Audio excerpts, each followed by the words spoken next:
جربت معاكم الترند اللي داير حالة في الرغيزو، ترند كباب رول تركي على طريقتي. جربته بالدجاج وبالحم. وصفة سهلة وبنينة. نحتاجو فيها شوار، كنت حطيت نص بصلة، نص فلفل حلو، وجوز سنة توم. عندي فيوند اشي وبولي اشي، كنت حطيت لهم الخليط هداك اللي ريحيتو، وحطيت لهم رشة تاع معدنوس وطرف تاع زبدة، وحطيت لهم الملح وبابريكا حار وحلو وراس الحانوت وفلفل الكحل، والفيوند اشي زيت له رشة تاع زعتر، ونخلطه مليح. نستعملو يدينا نعجنو مليح الكفتة تاعنا حتى يدخلوا المكونات الكل في بعضهم.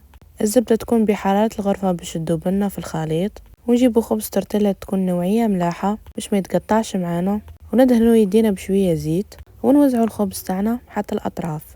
ما تكونش الكشت على الفيوندا خشينة على الخبز، خاطر من بعد حنروليوه. ونربيو أي نوع تاع فرماج تحبوه.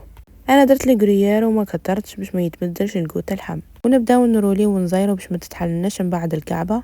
ونجيبو العود تاع شويه تاع الحطب، نرشقوهم في الرولي تاعنا، وبين كعبه وكعبه نخليو الددوه، ومن بعد نقسموهم بالموس منشار، ونكملوا الكعبات الكل بنفس الطريقه. كي نكملوا نحطوهم في بلا يدخل للفور، ونكونوا ديجا حطينا فيه بابي كويسون. وبالنسبه للبولي اشي بنفس الطريقه، عندي خبز تورتيلا نوزعوا فيه البولي اشي تاعنا، نعاونوا روحنا بشويه زيت حتى نوصلوا للاطراف.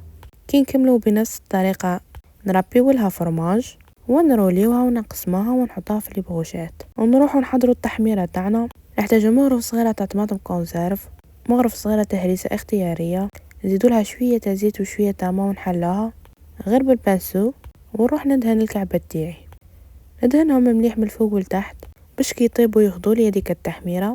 ندهن تاع اللحم وتاع الدجاج وندخلها من الفور يطيبوا. الفور يكون سخون من قبل، نطيبوهم من التحت ومن الفوق، نقعدو نقلبو فيهم حتى يحمروا.